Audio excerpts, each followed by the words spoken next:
अस्सलाम वालेकुम। अवर school software dot com के आज के इस वीडियो में हम देखेंगे कि जब हमारा अकाउंट क्रिएट हो जाए तो उसके बाद हमने स्टार्ट कैसे लेना है। जब आपका अकाउंट क्रिएट हो जाता है तो आपको एक लिंक दिया जाता है जो कि आप गूगल क्रोम पे या किसी भी इंटरनेट ब्राउज़र पे अगर लगाएंगे तो आपके पास इस तरह का लॉगिन पेज खुल जाएगा, जिस तरह मेरे पास लॉगिन पेज खुल गया। तो आपका अकाउंट क्रिएट होने के साथ आपको एक ईमेल और एक पासवर्ड दिया जाता है जो कि एडमिन का ईमेल और पासवर्ड होता है। मैं वहाँ पे लगा के लॉगिन पेज पे लॉगिन हो जाऊँगा अपने स्कूल सॉफ्टवेयर में। तो ये देखिए मेरे पास मैंने लगाया तो मैं अपने स्कूल सॉफ्टवेयर में लॉगिन हो गया। अब यहाँ पे मुझे वेलकम कर रहा है कि welcome your account is ready. First 3 steps हमने करने हैं, ऐड क्लासेस, ऐड टीचर्स और ऐड स्टूडेंट। तो हम पहले क्लासेस ऐड कर लेते हैं। क्लासेस ऐड करने के लिए मैन नेविगेशन से अगर हम यहाँ पे आएँ तो यहाँ पे क्लासेस एंड सेक्शन का ऑप्शन, इस पर क्लिक करके मैनेज क्लासेस पे क्लिक किया तो देखिए मेरे पास कोई भी क्लास ऐड नहीं है। तो मैं क्लास ऐड करने के लिए ऐड न्यू क्लास पे क्लिक करूँगा। अब मेरे पास क्लास, मैं सबसे पहले 1 ऐड कर देता हूँ और न्यूमेरिक नंबर ये सीक्वेंसिंग के लिए है। अगर आप क्लास 1 को सबसे ऊपर देखना चाहते हैं तो इसमें 1 लिख दीजिए। उसके बाद उसका ट्यूशन फ़ी कितना है, मंथली फ़ी कितना है, क्लास 1 का मैं 3000 लिख देता हूँ। ये ज़रूरी नहीं है लेकिन अगर लिखेंगे तो आसानी रहेगी बाद में। 3000 लिख दिया, ऐड कर दिया। दूसरा क्लास ऐड कर देता हूँ मैं 2 का, इसका मैं सीक्वेंस नंबर 2 लगा देता हूँ ताकि ये एक के बाद आए और ट्यूशन फ़ी 5000 लिख देता हूँ। इसी तरह मैं क्लास 3 ऐड कर देता हूँ जल्दी जल्दी में, सीक्वेंस नंबर 3 और ट्यूशन फ़ी 6000। अब आप देखिए मैंने 3 क्लासेस ऐड कर दिए। अब इनको मैं यहाँ से एडिट या डिलीट कर सकता हूँ। कोई गलती हुई तो मैं एडिट के बटन पे क्लिक करके उसको सुधार के एडिट क्लास कर दूँगा या डिलीट कर सकता हूँ अगर ज़्यादा जनरेट हुआ। तो ये देखिए मैंने क्लासेस क्रिएट कर लिए। अब हमें करने हैं इनके सेक्शन क्रिएट। अब जब हमने क्लास ऐड कर दिए तो इनके साथ सेक्शन ए ऑटोमेटिकली ऐड हो गया। जैसे आप देखेंगे सेक्शंस 1 सब में आ रहा है तो इसका मतलब है सेक्शन 1 ऐड हो गया। तो अगर सेक्शन ए से ज़्यादा है तो हमें बी ऐड करना है, सी ऐड करना है। उसके लिए हम इसी क्लासेस एंड सेक्शन मैनेजमेंट में मैनेज सेक्शन के बटन पे क्लिक करेंगे और ऊपर ही हमारे पास ऐड न्यू सेक्शन का बटन है, इस पर क्लिक करेंगे और सेक्शन का नाम ए तो हमारे पास ऑलरेडी ऐड हो चुका है, बी करेंगे। इसका कोई निक नेम वगैरह है तो ठीक है, वरना क्लास किसके लिए ऐड कर रहे हैं, 1 के लिए। और टीचर कोई नहीं है क्योंकि अभी हमने टीचर ऐड नहीं किया, वरना यहाँ से हम असाइन कर सकते थे, लेकिन क्योंकि हमने ऐड नहीं किया तो इसको छोड़ देते हैं। क्लास 1 का सेक्शन बी ऐड पे क्लिक किया तो ऐड हो गया। इसी तरह हम क्लास सेक्शन बी क्लास 2 का भी ऐड कर देते हैं और सेक्शन बी क्लास 3 का भी ऐड कर देते हैं। अब तीनों के सेक्शन बी भी ऐड हो गए। अगर हम ब्राउज करके देखना चाहें तो यहाँ से क्लास 1 को सिलेक्ट किया तो देखिए इसमें 2 सेक्शन आ गए, ए और बी। इनको हम यहाँ से एडिट या डिलीट कर सकते हैं। अब हमारे क्लासेस ऐड हो गए, उनके सेक्शन ऐड हो गए। अब हमने टीचर ऐड करने हैं तो उसके लिए स्टाफ मैनेजमेंट में आ गया और स्टाफ मैनेजमेंट में देखिए स्टाफ मैनेजमेंट है और डिपार्टमेंट्स है। अब हमने डिपार्टमेंट ऐड करने हैं ताकि उनमें हम फिर टीचर्स ऐड करें, ताकि बाद में मैं बाद में मतलब आसानी हो। डिपार्टमेंट में क्लिक किया, ऐड न्यू डिपार्टमेंट। यहाँ से डिपार्टमेंट का मैं नाम देता हूँ जैसे नॉन टीचिंग स्टाफ, तो नॉन टीचिंग। अब यहाँ पे दूसरा ऑप्शन है अटेंडेंस एंट्रेंस टाइम, मतलब वो किस टाइम स्कूल में एंटर होंगे। ये अटेंडेंस टाइम है, या नहीं भी सिलेक्ट करेंगे तो भी हो जाएगा, लेकिन ये सिलेक्ट करें ताकि आपको बाद में अटेंडेंस में आसानी हो। जैसे 8 बजे का मैंने इनका एंट्रेंस टाइम रख दिया, 8:01 AM। तो इस टाइम के बाद आएंगे तो फिर ये लेट कंसिडर होंगे, तो ये बाद में अटेंडेंस में काम आता है। 8 बजे इनका एंट्रेंस टाइम है। नॉन टीचिंग स्टाफ, एक डिपार्टमेंट ऐड हो गया, दूसरा मैं ऐड कर देता हूँ। सॉरी, हमने कौन सा ऐड किया था, टीचिंग स्टाफ। तो अब हमें नॉन टीचिंग स्टाफ ऐड करना है, या कोई भी आपके स्कूल में डिपार्टमेंट हो और इनका एंट्रेंस टाइम 7 बजे कर देते हैं। तो इनका 7 बजे के बाद अगर इनका अटेंडेंस लगा तो ये लेट कंसिडर होंगे, ये बाद में अटेंडेंस में काम आता है। तो इस तरह हमें सारे डिपार्टमेंट क्रिएट करने हैं। इनको मैं एडिट डिलीट यहाँ से कर सकता हूँ और ऐड न्यू डिपार्टमेंट यहाँ पे कर सकता हूँ। तो सारे डिपार्टमेंट ऐड कर दिए। उसके बाद हम इसी स्टाफ मैनेजमेंट में ऊपर ही ऊपर स्टाफ मैनेजमेंट है, इस पर क्लिक करेंगे तो देखिए मेरे पास कोई भी टीचर ऐड नहीं है। तो टीचर ऐड करने के लिए सबसे ऊपर देखिए ऐड न्यू स्टाफ का बटन है, इस पर क्लिक किया। सिलेक्ट डिपार्टमेंट जो अभी हमने ऐड किए थे, नॉन टीचिंग स्टाफ हमने 2 ऐड कर दिए गलती से, एक टीचिंग स्टाफ होना चाहिए था, लेकिन खैर नॉन टीचिंग स्टाफ का है। मैंने टीचर ऐड करने के लिए कोई कुछ भी उसका मतलब लिख दूँ। जैसे ये बेसिक फॉर्म है एक टीचर का, उसका व्हाट्सएप नंबर क्या है, CNS नंबर क्या है, क्वालिफ़िकेशन क्या है, डेट ऑफ बर्थ, ये सारी चीज़ें तो बेसिक हैं। लेकिन आप अगर देखें तो सैलरी टाइप है कि फुल टाइम, पर आवर या पर लेक्चर, तो ये बाद में सैलरी मैनेजमेंट में काम आएगा जब आप इसका सैलरी जनरेट करेंगे। तो ये आप लगा दीजिए सैलरी टाइप है। जैसे मेरे केस में फुल टाइम है तो मैं यहाँ पे फुल सैलरी लिखूँगा 30,000 या जो भी है। अगर पर आवर वो सैलरी लेता है तो पर आवर करके पर आवर उसका देखिए यहाँ पे अब हम मुझे पर आवर सैलरी लिखना है, 1000 रुपये पर आवर इसका, या फिर पर लेक्चर है तो 1000 रुपये पर लेक्चर हो गया। लेकिन क्योंकि मेरे केस में ये फुल टाइम टीचर है तो इसको मैं फुल टाइम करता हूँ, इसका सैलरी 30,000 कर देता हूँ। ईमेल लॉगिन के लिए चाहिए, बिल्कुल चाहिए, क्योंकि ये टीचर बाद में मोबाइल ऐप पे लॉगिन होकर अपनी क्लास को मैनेज कर पाएगा जो भी हम इसके साथ असाइन करेंगे, या फिर पोर्टल पे लॉगिन होकर अपने सब्जेक्ट या अपने क्लास को मैनेज कर पाए। उसके लिए हम ईमेल लगा देते हैं, और ये ईमेल टीचर का होना चाहिए ताकि उसको पता है कि वो किस ईमेल से लॉगिन हो। और इसका पासवर्ड हम लगा देंगे जो कि डिफ़ॉल्ट पासवर्ड टीचर है, तो हम इसको टीचर ही रहने देते हैं। और ऐड न्यू टीचर पे क्लिक करेंगे तो ये देखिए ये हमारे पास टीचर ऐड हो गया। अब हमारे पास इस तरह सारे हमने टीचर्स ऐड करने हैं, उनके सैलरी और उनका ईमेल और पासवर्ड लगाना है, और ये सारे टीचर हमारे पास ऐड हो गए। तो उसके बाद हम क्या करेंगे, अब स्टूडेंट ऐड करेंगे। स्टूडेंट ऐड करने के लिए देखिए स्टूडेंट मैनेजमेंट एक ऑप्शन है, सॉरी स्टूडेंट एडमिशन एक ऑप्शन है, एडमिशन मैनेजमेंट बल्कि, उसमें दो ऑप्शन है, ऐड स्टूडेंट और ऐड बल्क स्टूडेंट। अब एडमिट स्टूडेंट जो पहला है वो तो ये है कि आपके पास कोई भी एडमिशन आता है, आप इसको फिल करके उसका जो है वो एडमिशन करते हैं। जैसे बेसिक चीज़ें हैं, कैमरा कौन सा है, आप लाइव कैमरा यूज़ करना चाहते हैं तो इस बटन पे क्लिक करें तो कैमरा खुल जाएगा, आप उसका डायरेक्ट पिक्चर भी ले सकते हैं, नेम वगैरह, जेंडर।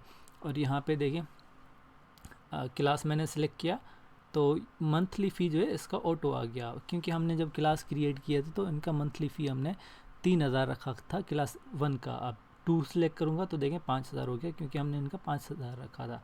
अब लाजमी नहीं है कि यह 5000 होना चाहिए, इसको आप कम ज़्यादा भी कर सकते हैं। जैसे मैंने 2500 कर दिया तो ये ऑटोमेटिकली डिस्काउंट स्टूडेंट येस हो गया, और डिस्काउंट अमाउंट में 2500 हो गया, क्योंकि 5000 इसका अमाउंट था, 2500 हमने कर दिया, बाकी 2500 डिस्काउंट में आ गया।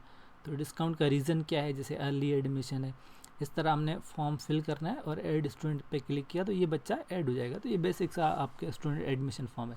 लेकिन अगर आप किसी और सॉफ्टवेयर से आ रहे हैं या आपका पहले डेटा है, आप उसको अपलोड करना चाह रहे हैं, डायरेक्ट सारे स्टूडेंट ऐड हो जाएं, 1 बाय 1 एडमिशन ना करना पड़े, तो एडमिट स्टूडेंट के नीचे देखें एडमिट बल्क स्टूडेंट है, इस पर क्लिक किया तो हमारे पास दो ऑप्शन आ गए, एक तो CSV अपलोड, एक मैनुअल एंट्री।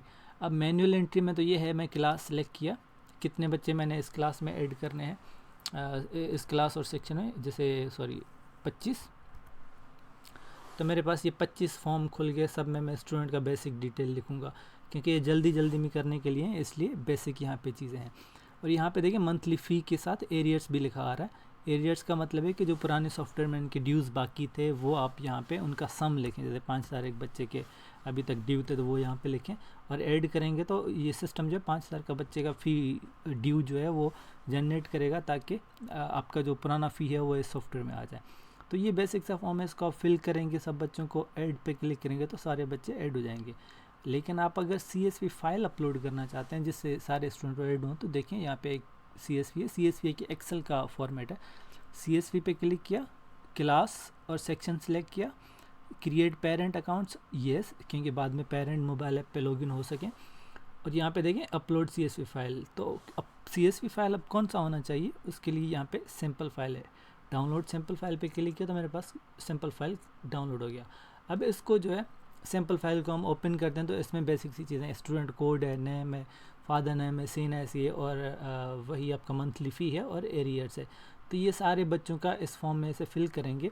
ये बात याद रहे कि हर क्लास और सेक्शन का अलग अलग फ़ाइल होना चाहिए, हर सेक्शन का अलग अलग फ़ाइल होना चाहिए, और फिर आप उसको अपलोड करेंगे, क्योंकि यहाँ पे अपलोड करने के टाइम आपसे क्लास और सेक्शन पूछा जाता है। तो हर सेक्शन का अलग सिंपल फाइल डाउनलोड कीजिए, उसको फिल कीजिए, और हर स्टूडेंट का स्टूडेंट कोड मुख्तलिफ होना चाहिए, चाहे किसी भी क्लास का हो, सबका स्टूडेंट कोड पूरे सॉफ्टवेयर में उस बच्चे का कोई और कोड ना हो, मतलब पूरे सॉफ्टवेयर में हर क्लास में वो डुप्लीकेट नहीं हो सकता। तो हर बच्चे का कोड डिफरेंट हो, उसको एम्प्टी नहीं छोड़ना, खाली डॉट नहीं लगाना, लास्ट में बात है आप ये लिखें, कुछ भी लिखें लेकिन दूसरे बच्चों से मैच ना हो पूरे सॉफ्टवेयर में, और आप इसको फिल करें। हर सेक्शन का इस तरह फाइल आप क्रिएट करेंगे, क्लास और सेक्शन क्रिएट सिलेक्ट करेंगे और यहाँ पे देखें अपलोड फाइल पे क्लिक करेंगे तो मेरे पास ये फाइल है, मैं इसको अपलोड कर देता हूँ क्योंकि इसमें देखें एक स्टूडेंट का मैंने डेटा ऐड किया तो ये स्टूडेंट मेरे पास ऐड हो गया। अब क्लास 1A में ये मेरे पास बच्चा ऐड हो गया। तो इस तरह आप फाइल जो है वो फिल करके अपलोड करेंगे तो पूरे जो है सेक्शन के आप स्टूडेंट एक साथ ऐड कर सकते हैं। जैसे मैं अगर स्टूडेंट इन्फॉर्मेशन में जाऊँ, किस क्लास में हमने ऐड किया था, क्लास 1 सेक्शन A, और फिल्टर डेटा करूँ तो ये देखिए जो मैंने बच्चा ऐड किया था वो मेरे पास आ गया। तो अब इसका मैं प्रोफाइल देख सकता हूँ, इसके सारे रिपोर्ट्स देख सकता हूँ, ID कार्ड वगैरह मैं इसका प्रिंट कर सकता हूँ। जैसे ID कार्ड है इसको मैं कस्टमाइज़ कर सकता हूँ, दूसरे डिज़ाइन वगैरह सेलेक्ट कर सकता हूँ, जो कि किसी और वीडियो में आपको समझाऊंगा कि ID कार्ड आप कैसे प्रिंट करेंगे। लेकिन यहाँ से ID कार्ड उसका प्रिंट कर सकते हैं।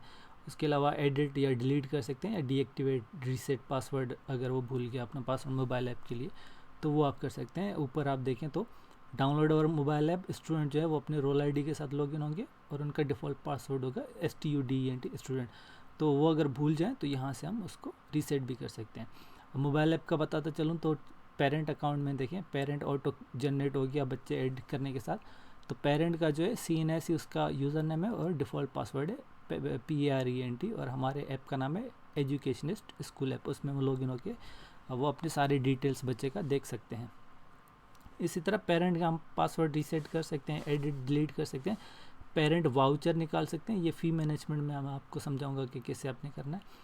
और ड्यूज़ रिपोर्ट उसका देख सकते हैं कि उनके बच्चों की कितनी ड्यूज़ हैं, क्योंकि अभी उसका एक ही बच्चा है तो 0 ड्यूज़ है। इसी तरह गेट पास वगैरह निकाल सकते हैं, अगर वो बच्चे को लेने आना चाहें वगैरह स्कूल के लिए गेट पास वो ज़रूरी है तो वो। तो ये पेरेंट मैनेजमेंट हो गया। इसी तरह स्टाफ मैनेजमेंट में हम जाएँ तो हम स्टाफ जो है ये भी मोबाइल ऐप पे लॉगिन हो सकता है और उनका जो है ईमेल और उनका डिफ़ॉल्ट पासवर्ड है टीचर TACHER, ये यूज़ होगा। तो बिल्कुल इसी तरह आपने अपने सिस्टम का स्टार्ट लेना है। आपने स्टूडेंट ऐड कर दिए, क्लासेस ऐड कर दिए, स्टाफ ऐड कर दिया। अब आप इनका अटेंडेंस ले सकते हैं, फ़ी मैनेज कर सकते हैं, बाकी सारी चीज़ें। अटेंडेंस मैनेजमेंट और फ़ी मैनेजमेंट के लिए मैं अलग वीडियो बनाऊंगा इंशाल्लाह, वो आप देखेंगे तो आपको पूरा सॉफ्टवेयर समझ आ जाएगा। लेकिन ये इनिशियल स्टेप से ये करना लाजमी है। अब इसमें एक और चीज़ है, अगर आपका सॉफ्टवेयर मल्टी कैंपस है और मल्टी एडमिन आप ऐड करना चाहते हैं तो उनका भी बिल्कुल मैं आसानी से आपको अभी बता देता हूँ। जैसे सॉफ्टवेयर में सबसे नीचे आएंगे तो यहाँ पे आपको मैनेज कैंपसेस और मैनेज एडमिन रोल्स का वो मिल जाएगा। अगर ज़्यादा एडमिन आप इसमें ऐड करना चाहते हैं तो एडमिन रोल पे क्लिक करेंगे, ऐड न्यू एडमिन करेंगे और एडमिन के बेसिक सी जो चीज़ें हैं वो ऐड करेंगे। किस कैंपस का एडमिन है आप इसी कैंपस में इसको असाइन करेंगे तो इस कैंपस में जो है वो लॉगिन कर सकता है। और सुपर एडमिन है ये नहीं है, सुपर एडमिन मतलब वो फ़ी वगैरह डिलीट कर सकता है, कुछ और चीज़ें कर सकता है। जैसे कैंपस और एडमिन मैनेजमेंट भी सिर्फ सुपर एडमिन के पास है, तो उसको सुपर एडमिन करेंगे तो वो सारी चीज़ें कर सकता है, नो करेंगे तो वो सारी चीज़ें नहीं कर सकता। और कैंपस अगर एक है आपके पास, आप ज़्यादा क्रिएट करना चाहते हैं तो कैंपस मैनेजमेंट में हम आएंगे। देखिए मेरे पास मेन कैंपस ऐड है, ऐड न्यू कैंपस पे क्लिक करके दूसरा कैंपस ऐड कर दिया। जैसे कैंपस कैंपस B, जो भी स्पेलिंग है इसको छोड़िए, अब टेस्ट के लिए मैं आपको बता देता हूँ। इसका एड्रेस और डिस्क्रिप्शन कोई भी है तो ऐड कैंपस कर देंगे। देखिए मेरे पास कैंपस B ऐड हो गया और इसको एडिट डिलीट कर सकता हूँ। और इसमें देखिए नो एडमिन असाइंड ये, तो इसमें हम एडमिन असाइन कर देते हैं ताकि दूसरा एडमिन दूसरे कैंपस में लॉगिन हो पाए, इस कैंपस में नहीं। तो एडमिन मैनेजमेंट में देखें मेरे पास अभी एक ही एडमिन ऐड है, दूसरा एडमिन ऐड कर देता हूँ किसी भी नाम से, उसका फ़ोन कुछ भी है, उसका ईमेल कुछ भी है, पासवर्ड कुछ भी उसका लगा देता हूँ। किस कैंपस का एडमिन है देखें, अब कैंपस B मैंने सेलेक्ट किया, सुपर एडमिन नो, ऐड कर दिया। ये क्या कह रहा है, ईमेल ऑलरेडी टेकन, तो हम कुछ और ईमेल लगा देते हैं।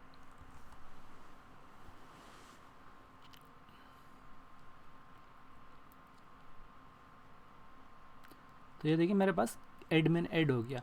अब इसका ऐप लॉगिन को येस कर देता हूँ ताकि ऐप लॉगिन हो सके, वेब लॉगिन येस कर देता हूँ ताकि वेब में लॉगिन हो सके। अब ये कैंपस B का एडमिन है, अब ये जब लॉगिन होगा तो इसके पास कैंपस B आएगा। हमारे पास देखें कैंपस मेन कैंपस है, हम मेन कैंपस को मैनेज करेंगे, वो कैंपस बी को मैनेज करेगा। इस तरह मैं दूसरे कैंपसेस और दूसरे एडमिन ऐड कर सकता हूँ अगर मेरा सॉफ्टवेयर मल्टी कैंपस है तो।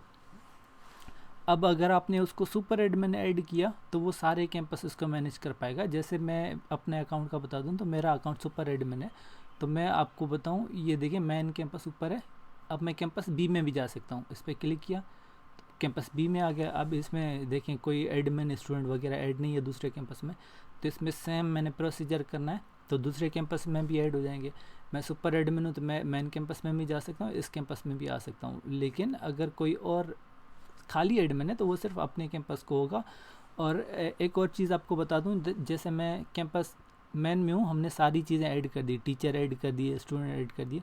कैंपस बी में जब मैं टीचर ऐड करूँगा, स्टूडेंट ऐड करूँगा तो वो उसी कैंपस में होंगे, इस कैंपस में नहीं आएंगे। तो लाजमी आपने हर कैंपस में उस हिसाब से आपने बच्चे ऐड करने, टीचर ऐड करने, पेरेंट ऐड करने। तो सुपर एडमिन है वो सारे कैंपसेस देख सकता है, नॉर्मल एडमिन सिर्फ अपने कैंपस देख सकता है। तो इस तरह आप कैंपस को एडमिन असाइन करेंगे, नए कैंपस क्रिएट करेंगे और उस कैंपस में टीचर और स्टूडेंट बाकी सारी चीज़ें ऐड करेंगे। तो ये तो हो गया। अब कुछ और चीज़ें हैं, जैसे सेटिंग्स में है, जर्नल सेटिंग्स में है, तो यहाँ पे देखें स्कूल का नाम देख लें सही है कि नहीं, एड्रेस सही है, फ़ोन नंबर सही है। अगर चेंज करना चाहें तो यहाँ से चेंज करके सेव पे क्लिक कर देंगे तो ये सेव हो जाएगा। थीम चेंज करना चाहते हैं तो यहाँ से कर सकते हैं। उसके अलावा लोगो हो गया, या जो एडमिन है या प्रिंसिपल है उसका सिग्नेचर, उसको अपलोड कर सकते हैं, ये मार्कशीट वगैरह में आता है। तो ये हो गया इनिशियल सेटअप। क्लासेस हमने क्रिएट किए, स्टूडेंट क्रिएट किए, हमने डिपार्टमेंट क्रिएट किए, टीचर्स ऐड कर दिए। तो ये सारी चीज़ें हमने सीख ली। इंशाल्लाह अब अटेंडेंस मैनेजमेंट और फ़ी मैनेजमेंट का मैं दूसरा वीडियो बनाऊंगा, वो आप देख लें। बाकी जितने भी फीचर हैं सबका वीडियो आपको हमारे यूट्यूब चैनल पे मिल जाएगा, इंशाल्लाह उस पे मिलते हैं। और once again thank you for onboarding, और इंशाल्लाह आपका साथ हमारे साथ बहुत अच्छा चलेगा। और उम्मीद है आपको ये समझ आ गया होगा। कोई चीज़ पूछनी हो तो आप व्हाट्सएप पे पूछ सकते हैं, इंशाल्लाह मैं आपको रिस्पॉन्स कर दूँगा। थैंक यू फॉर वॉचिंग, अल्लाह हाफिज़।